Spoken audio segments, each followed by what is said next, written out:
and he just got, you know, pretty bad. And I was rehearsing, you know, when you're rehearsing a major musical, you rehearse till midnight. And I then was going home and he wanted to have an argument, you know, and I couldn't cope. So we split up. And sadly in mid-83, he had a massive heart attack and died. In the late 80s, Twiggy was introduced to the Shakespearean actor Lee Lawson. The introduction was made by Jesus himself, Robert Powell. I was invited by Robert Powell and his wife Babs to dinner at a restaurant in Chelsea, because I was catching up on all my friends, because I'd been on Broadway for 18 months. So I was trying to see all my mates. And I got to the restaurant and they said that the other couple who were coming had cancelled very late. Then I thought, oh, I know who's about and in town and who's footloose was Lee. I said, get Lee, he's lovely, he's nice and charming, he's friendly, and yeah, he'll be just great to make up a foursome at La Familia. We had a really nice dinner and I chatted to Lee all the evening. Babs and I just looked at each other and we went, what are we doing here? Because they just kind of looked at each other and, I mean, they fell in love at the table. We then dated and we went to the theatre and we went to the cinema and we introduced our children. Very important. You can't, you know, it's quite hard when you fall in love. You can't expect immediately your children to fall in love too. So we were very careful about it and very gentle and slow.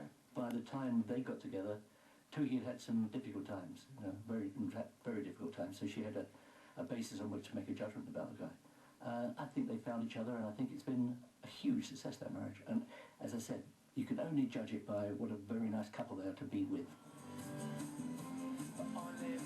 The early 90s brought Twiggy a new series in America called Princesses. She also starred with her husband Lee and actress Fran Drescher in the American television series The Nanny. But it was as the face of Marks and Spencer and as a judge on America's Next Top Model that put Twiggy right back on the front pages once again.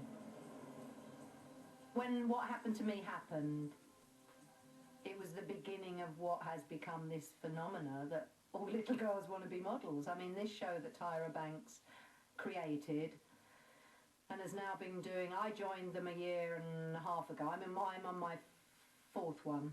They've been this is their 8th. And Tyra is a hugely successful, very beautiful model. She came up with this concept and it's phenomenal. I mean, it's so popular because most little girls, you say, what do you want to be when you grow up? They want to be a supermodel. When I heard that she was even interested in doing America's Next Top Model, I felt really grateful and excited because she is a fashion icon and a living legend, and I say that every single week that I introduce her on America's Next Top Model. So for her to grace our show with her expertise and just the legend that she represents in the fashion industry was amazing. And then to sit with her and to see how down-to-earth Twiggy is, I mean, she's so real. She got a phone call from a top designer in New York. I mean, I don't know if I should name him, but the, you know, brilliant designer. The deal was, Twiggy, want to fly you out in a private jet. You're going to come out last along the runway of my, you know, fall show. At the very end, out you're going to come in an amazing outfit I'm going to design just for you. And it was like, you know, big chunk of money. Out comes Twiggy at the very end. And I could hear it was big, but she went, no thanks, I don't model anymore. And I was going, what? No, it sounded brilliant. What we do? We're doing nothing. We're going to do an aerobics class at 3. Go to New York. No, I don't model, she said. Oh, of course you do. And I said, you can do your own eyes. Because you know she doesn't like other people doing her makeup. So if you see her makeup, then you go, do you let them do your eyes? No. I always do my own eyes. And I said, they'll let you do your own eyes. Go to New York. Get this money. Go be the last one out on the catwalk. No.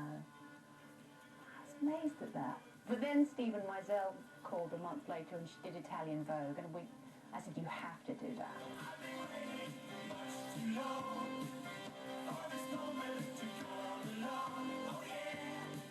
And now here in the UK, Twiggy is starring alongside Erin O'Connor, Laura Bailey and Naomi Lenore in a series of commercials for the same high street store where her father once worked almost 60 years before, Marks and Spencer.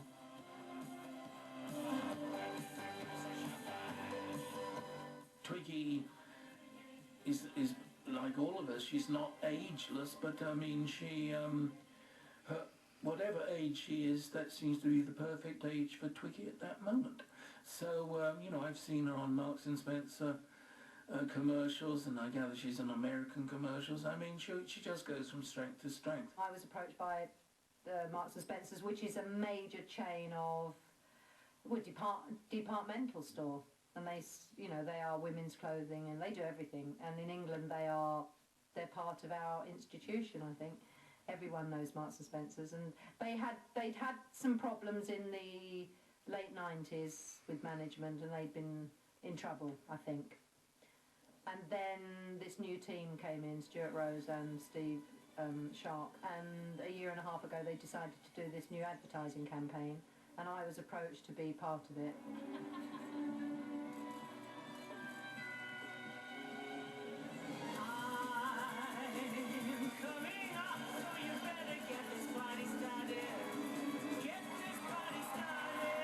We all knew it would be good because they had really talented people doing the ads, great photographers. But nobody dreamt, well I certainly didn't, that it would take off the way it has, and now, you know, the sales figures have soared up, and we've all been kind of acclaimed for saving Marks and Spencer's.